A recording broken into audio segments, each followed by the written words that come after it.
보기 전 하나님의 말씀은 마태복음 8장 1절로 15절 말씀,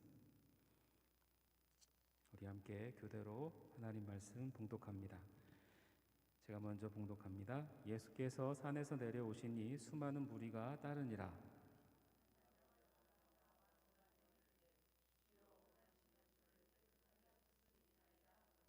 예수께서 손을 내밀어 그에게 대시며 이르시되 내가 원하노니 깨끗함을 받으라 하시니 즉시 그의 나병이 깨끗하여진지라.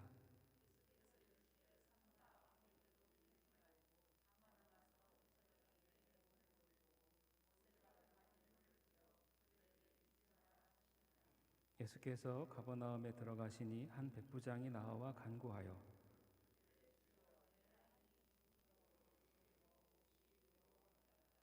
이르시되 내가 가서 고쳐주리라.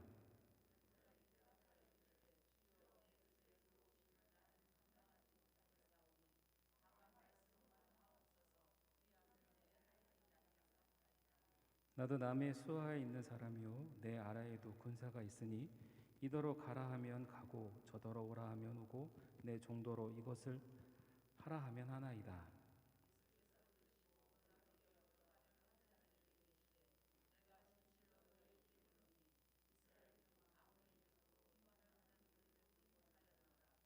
또 너희에게 이르노니 동서로부터 많은 사람이 이르러 아브라함과 이삭과 야곱과 함께 천국에 앉으려니와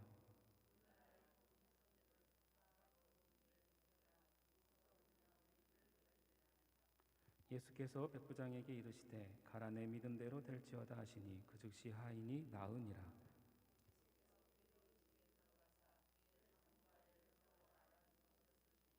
(15절입니다) 그의 손을 만지시니 열병이 떠나가고 여인이 일어나서 예수께 수종들더라. 아멘. 다름을 인정하는 공동체라는 제목으로 하나님 말씀 증거하겠습니다. 말씀을 듣기 전에 우리 옆에 계신 분들하고 이렇게 눈인사 좀 하실까요? 한 주간 동안 잘 지내셨습니까? 평안하셨습니까? 네. 우리가 자주 사용하는 단어 중에 다르다 그리고 틀리다라는 단어가 있습니다. 사전을 보면 이 다르다라는 뜻은 비교되는 대상이 서로 같지 않다라는 뜻을 갖고 있습니다. 그리고 틀리다의 뜻은 셈이나 사실 따위가 그르게 되거나 어긋나다라고 되어져 있습니다. 분명히 사전상 뜻으로 볼 때에도 이 다르다와 틀리다라는 단어는 서로 다른 뜻을 갖고 있는 게 분명합니다. 다르다가 이제 긍정적인 뜻을 갖고 있다면 틀리다는 부정적인 뜻을 갖고 있습니다. 그런데 우리는 의미가 전혀 다른 이 두 단어를 무척이나 잘못 사용할 때가 많습니다. 특히 내가 생각하는 것과 상대방이 생각하는 것이나 행동들이 같지 않을 때 우리는 다르다라고 얘기하지 않고 틀렸다라고 그렇게 말합니다. 내가 생각하는 것과 상대방이 생각하는 것이 동일하지 않다고 해서 또 내가 생각하는 것과 같게 상대방이 행동하지 않는다고 해서 틀린 것은 아닙니다. 잘못된 것도 아니고요. 그런데 우리는 내가 생각한 것과 다르면 상대방을 무조건 틀리다라고 보는 경향이 무척 강합니다. 그래서 흔히 내 생각과 다르거나 내 마음에 들지 않으면 저 사람은 틀렸어 라고 그렇게 말하죠. 단지 내 생각과 다르다고 해서 내가 바라는 대로 행동하지 않는다고 해서 사람 자체를 잘못됐다고 단정짓는 것은 그 사람을 존중하지 않는 것이며 또 관계가 어긋나게 되는 그러한 일이 발생이 될 수가 있습니다. 내 생각과 다르다고 해서 내가 틀렸어 라고 하는 말은 다른 말로 내 생각은 이러니까 그리고 내가 원하는 행동은 이런 것이니까 너가 내 마음에 들기 위해서 이렇게 해야 돼. 이러한 마음을 가져야 돼. 라고 하는 것과 같은 것이죠. 내 마음에 들어야 하는데 내 마음에 들지 않으면 그 사람은 그냥 틀린 것으로 치부해 버립니다. 그러나 우리가 생각하는 생각과 동일하게 생각하지 않는다고 해서 또 내가 원하는 대로 행동하지 않는다고 해서 그것은 틀린 것이 아닙니다. 내 생각과 같지 않는다고 해서 내 마음에 들지 않는다고 해서 그 사람이 잘못된 것도 아닙니다. 단지 다른 것이지 틀린 것은 아닙니다. 이러한 서로 다른 생각이나 모습을 다른 것으로 보지 않고 틀린 것으로 단정짓게 될 때 발생되는 일이 무엇인지 아십니까? 바로 분리와 그리고 분쟁과 그리고 다툼입니다. 여기에는 어떤 이익이나 그리고 발전이나 성장도 있을 수 없습니다. 오히려 관계의 파괴와 소통의 단절만 있을 뿐인 것이죠. 사람이라는 존재가 혼자서 살아갈 수 있는 존재라면 서로 다른 것을 굳이 인정하지 않아도 됩니다. 하지만 우리가 알고 있듯이 사람은 혼자 살아갈 수 있는 존재가 아니지 않습니까? 묵상하는 삶의 저자인 이 켄 가이어라는 사람이 이러한 말을 했습니다. 다른 사람과 연결되지 않고서는 사람의 영혼이 피어나지 않는다. 혼자서는 행복할 수 없다라는 것입니다. 나와 너가 만나서 우리가 함께 살아갈 때 행복할 수 있는 것이며 또 행복한 공동체를 이룰 수 있게 되는 것이죠. 그래서 우리가 속한 공동체에서 행복하게 살아가는 데 있어 가장 필요한 것은 다름을 인정하는 것입니다. 틀렸다는 시선이 아닌 다르다는 시선으로 서로를 바라볼 때 친밀한 관계로 온전한 하나를 이룰 수 있다는 것이죠. 그러므로 나와 같지 않는 것을 틀린 것으로 단정하지 않고 우리는 다른 것으로 보는 그러한 훈련을 할 필요가 있습니다. 오늘 본문은 예수님께서 베푸신 기적과 그리고 이적에 대한 기록인데요. 주님은 공생의 기간 동안 많은 기적과 그리고 많은 이적을 베푸셨습니다. 바다를 잠잠케 하기도 하셨고 또 귀신을 내어 쫓기도 하셨고 죽은 사람을 살려내기도 하셨습니다. 그리고 특히 많은 병자들을 예수님은 친히 고쳐주셨는데요. 예수님은 병든 사람들을 불쌍히 여기셨습니다. 수많은 병자들이 몰려와도 밤이 늦도록 그들 모두를 고쳐주실 정도였습니다. 예수님께서 병자들을 고치는 기적이 복음서 곳곳에 아주 쉽게 찾아볼 수 있습니다. 본문을 살펴보면 이 특이한 점을 발견할 수가 있는데 예수님께서 병자들을 고치실 때 같은 방법으로 고치지 않으셨다라는 것을 발견합니다. 본문에 3명의 병자를 고치는 장면이 나오는데 각각 다른 방법으로 병자들을 고치고 계세요. 8장 1절부터 4절에 등장하는 한 문둥병자는 주님이 그의 몸에 손을 대셔서 고쳐주셨습니다. 당시 문둥병은 저주받은 병이어서 가까이에서도 안 되고 만져서도 안 됩니다. 근데 예수님께서는 그의 몸에 직접 손을 대서 고쳐주셨어요. 또 5절, 13절에 등장하는 백부장의 종은 손도 대시지 않고 단지 말씀으로만 고치셨습니다. 14장 15절에 등장하는 베드로의 장모는 지금 열병에 걸렸다고 되어져 있는데 이 열병은 베드로 때문에 지금 화병에 걸린 거예요. 왜냐하면 장모와 그리고 아내를 버리고 예수님을 쫓아다니니까 이 베드로는 장모와 장모님을 모시고 살았었거든요. 그러니까 집에 지금 살림을 해 나가야 되는데 돈을 벌어오는 가장이 그냥 예수님 쫓아다니니까 이 장모님이 화병에 걸려가지고 누운 거예요. 그래서 예수님께서 베드로의 장모가 병들었다는 소식을 듣고 직접 찾아가서 이 장모의 그 손을 잡고 이제 치료해 주시죠. 본문은 아니지만 날 때부터 소경된 자를 고치실 때에는 땅에 침을 뱉어서 그 흙을 지니겨 눈에 바르어서 고쳐주시기도 하셨고요. 혈루병 걸린 여인은 예수님께서 입으셨던 그 옷자락으로 고쳐주기도 하셨습니다. 앞을 못 보는 사람은 손을 눈에 대심으로 고쳐주셨고 듣지 못하는 사람은 손가락을 귓구멍에 넣어서 고쳐주시는 경우도 있었습니다. 왜일까요? 왜 예수님은 이토록 동일한 방법으로 병자들 고쳐주지 않으셨던 것일까요? 그들 모두에 대해서 예수님은 너무나 잘 알고 계셨기 때문입니다. 알고 있었다는 것은 그들 모두를 이해하셨다는 것을 말합니다. 그들 한 사람 한 사람을 똑같이 보시지 않으시고 모두 다 독특한 그 인격체로 예수님께서 보고 계시다는 그러한 이야기입니다. 그처럼 우리 주님은 한 사람의 존재를 존중하시는 분이십니다. 예수님께서 병자를 고치실 때 예수님의 기준으로 고치지 않으시고 각기 다른 병자들의 기준에 맞추어서 고치신 것은 그 개개인의 인격을 존중해 주셨음을 나타내 준다라는 것이죠.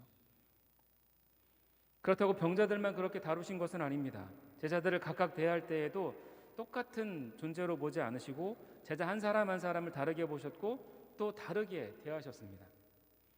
단 한 번도 그들이 서로 다른 것 때문에 야단을 치신 적은 한 번도 없습니다. 서로 다르다는 것 그 자체를 예수님은 참으로 기쁘게 여기셨습니다. 하나님께서 사람을 만드실 때에도 우리가 잘 알고 있듯이 똑같은 사람을 만들지 않으셨습니다. 모두 다 다르게 만드셨어요. 얼굴 생김새부터 몸의 모양까지 똑같은 사람은 세상에 단 한 사람도 없습니다. 얼굴이 비슷해도 모양이 다르고 몸의 모양도 다 다릅니다. 예전 부목사로 있었던 그 성광교회에서 있었던 일인데요.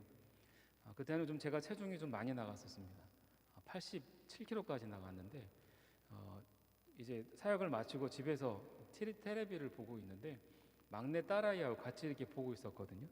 근데 그때 그 TV 프로에 누가 나왔냐면 김구라라고 여러분 아시죠? 이 김구라 씨가 나와서 막 뭐 인터뷰를 하는 내용이었어요.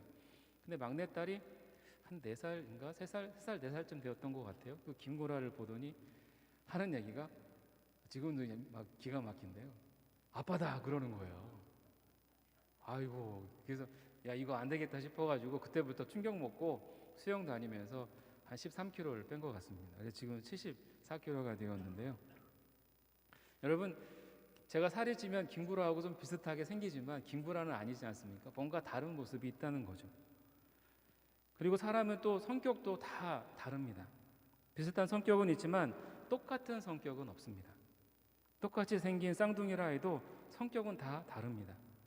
하나님께서 이렇듯 사람을 각기 다르게 만드신 것은 어디에서 기인한 것이냐면 하나님의 사랑 때문이죠. 만일 하나님의 사랑이 아니었다면 기계에 찍어내듯이 모든 사람들이 다 똑같이 생겼을 겁니다. 똑같은 마음을 품고. 하나님은 우리 개개인을 소중히 생각하시기 때문에 우리를 이처럼 다 다양하게 만드신 것입니다. 얼마나 소중하면 그 독특하게 이렇게 만들어 놓으셨겠어요. 우리를 각각 다르게 만들 정도로 하나님은 우리 개개인을 너무나 사랑하신다는 그 사실 아니겠습니까? 그러므로 우리의 다름은 하나님의 사랑의 결과라 할 수 있을 겁니다. 하나님께서 나를 만드시고 여러분 뭐라고 말씀하셨냐면 보시기에 좋았더라 라고 말씀합니다. 이 말은 나라는 존재를 이 세상에 하나뿐인 특별한 존재로 창조하시고 나서 나를 보시기에 좋았다. 그러니까 이거는 넌 이 세상에 하나뿐인 최고의 걸작품이야 라는 그러한 말씀과 같을 겁니다. 넌 이 세상에 하나뿐인 최고의 걸작품이야. 옆에 계신 분들하고 우리 한번 그렇게 한번 인사해 볼까요? 당신은 하나님 만드신 최고의 걸작품입니다.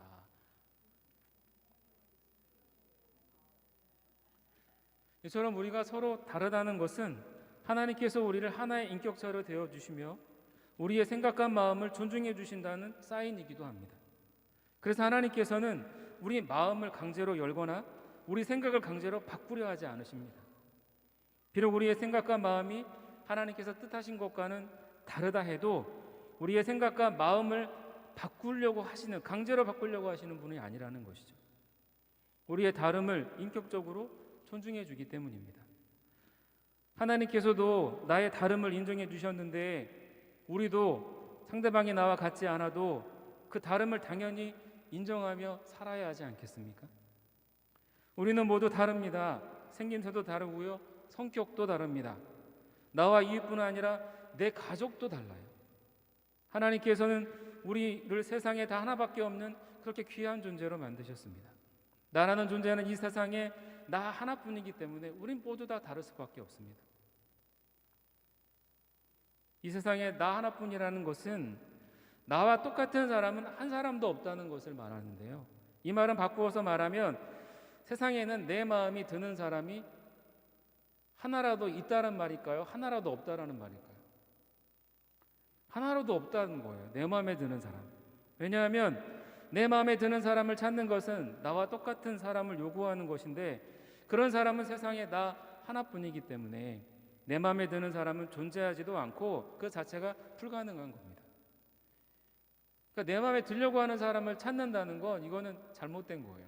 혹여나 내 마음에 드는 분들을 찾으려고 한다면 일찌감치 포기하시기 바랍니다.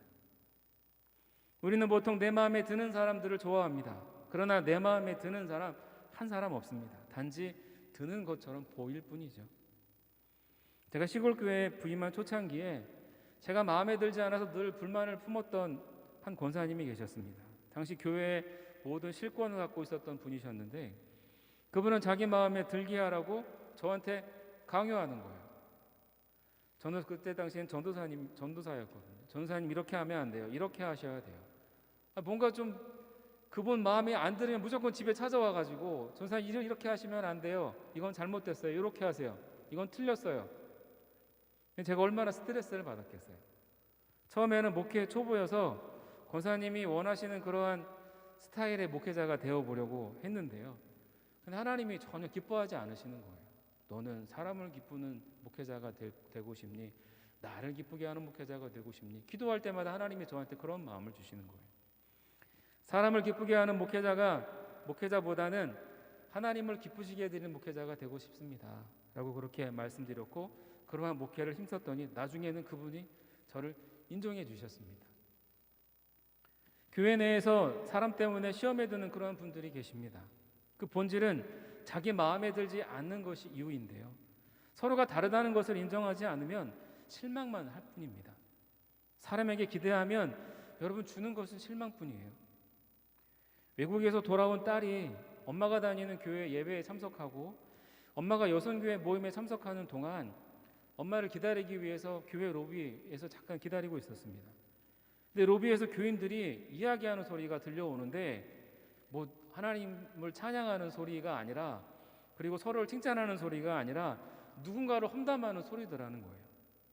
험담하는 수준에서 끝나는 게 아니라 정죄까지 하더라는 거예요. 그 사람은 잘못됐어. 틀렸어. 그래서 속으로 생각했어요.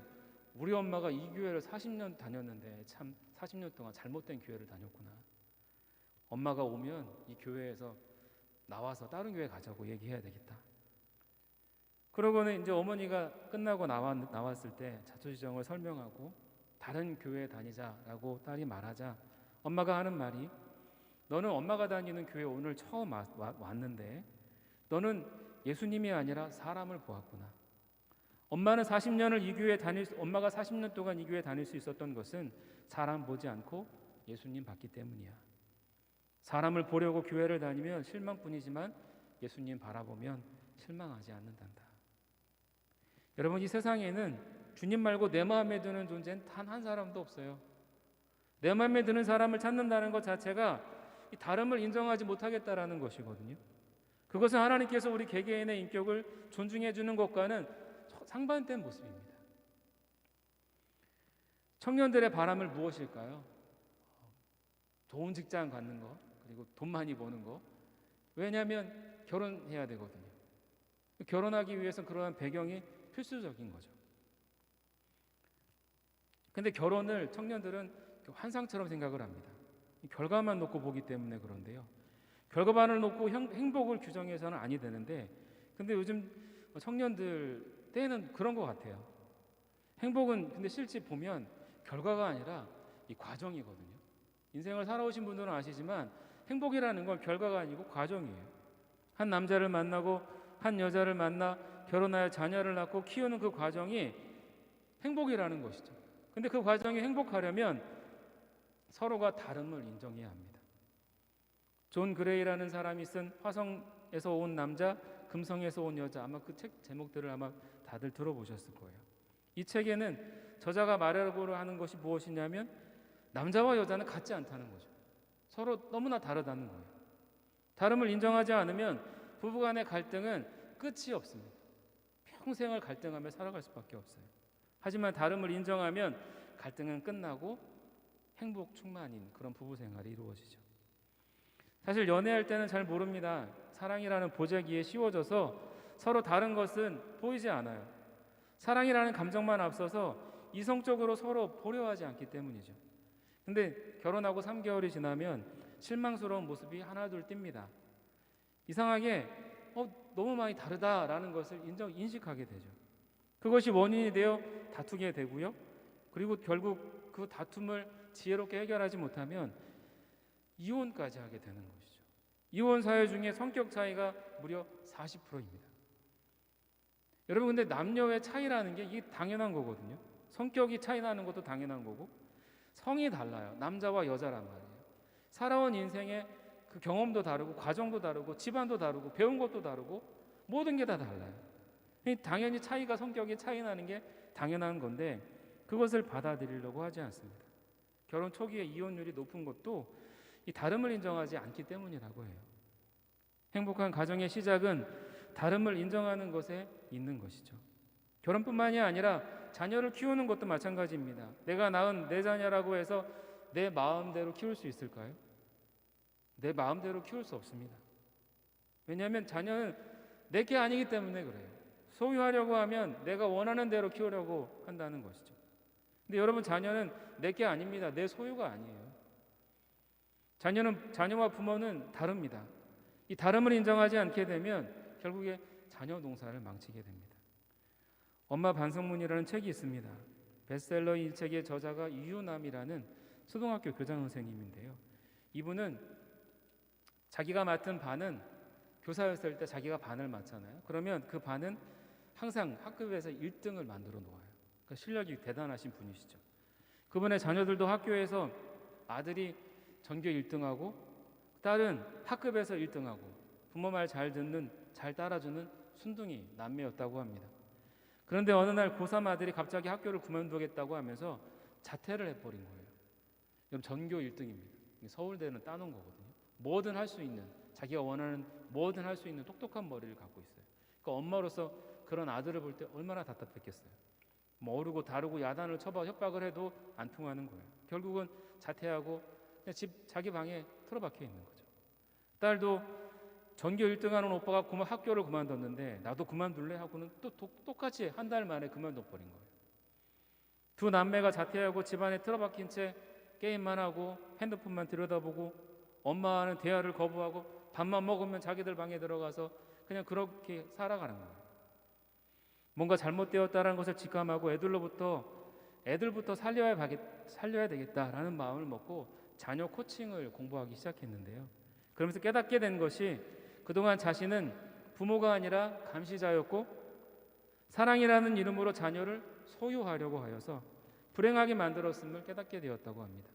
그 이후 자녀를 바꾸려고 하기보다 자신을 바꾸게 되었고 그때부터 아이들이 달라지기 시작했다는 거예요.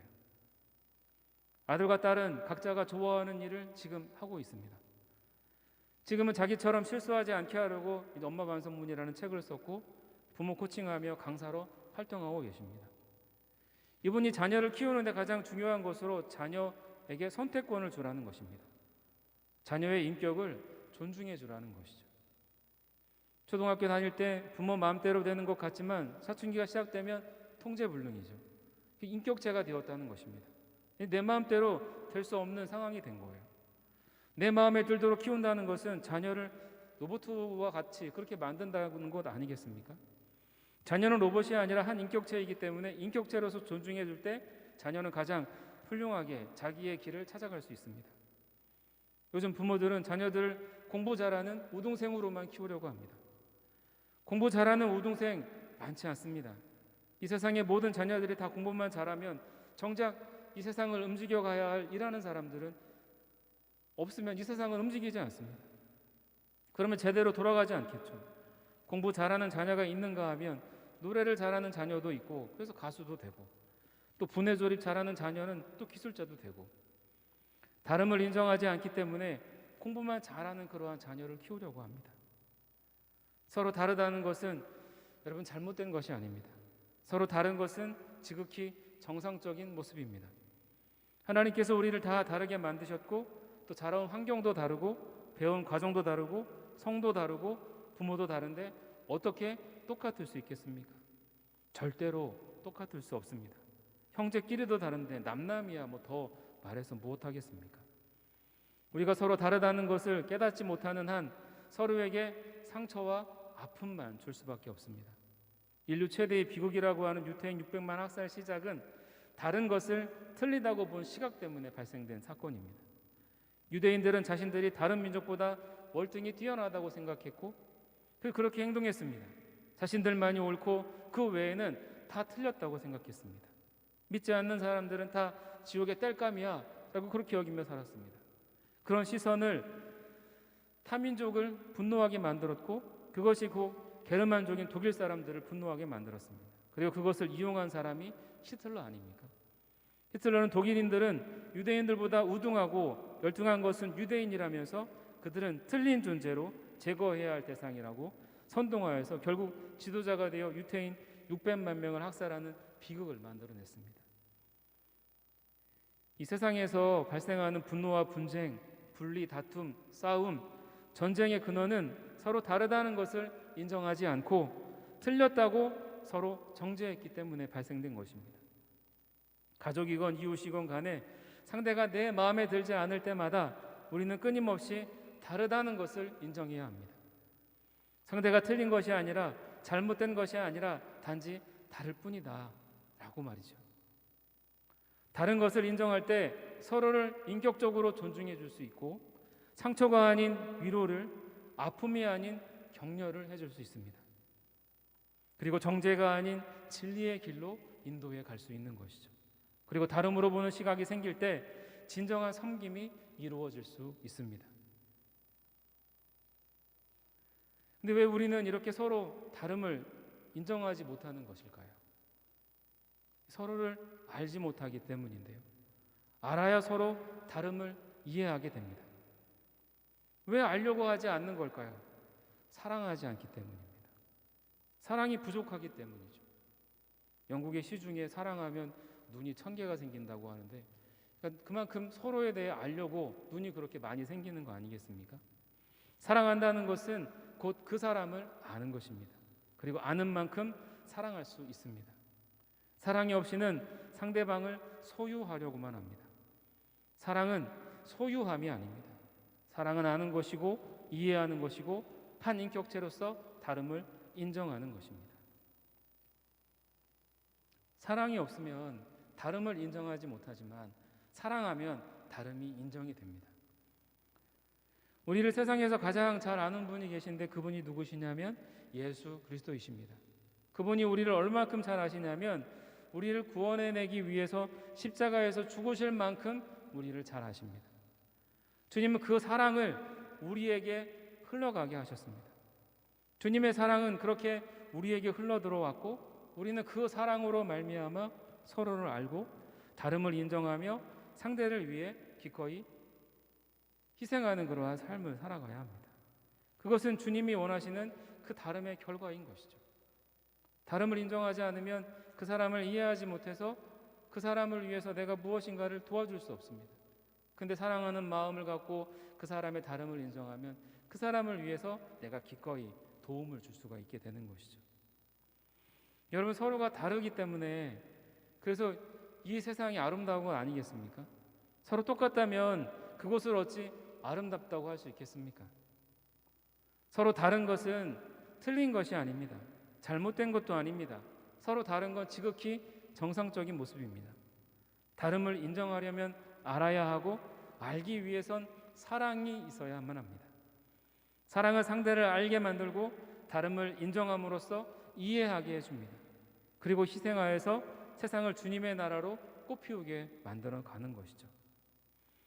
바라고 원하기는 우리 모현 영생교회 그리고 이곳에 예배하는 모든 분들이 주님의 사랑으로 서로의 다름을 인정해 줌으로써 진정한 섬김의 삶을 그리고 주님께서 원하시는 그러한 값진 삶을 살아가실 수 있기를, 그리고 그 다름을 인정하는 삶 속에서 그것이 얼마나 아름답고 행복한 것인지 그러한 행복의 꽃을 피워가실 수 있는 저와 여러분들이 다 되실 수 있기를 주님의 이름으로 축복합니다. 우리 시간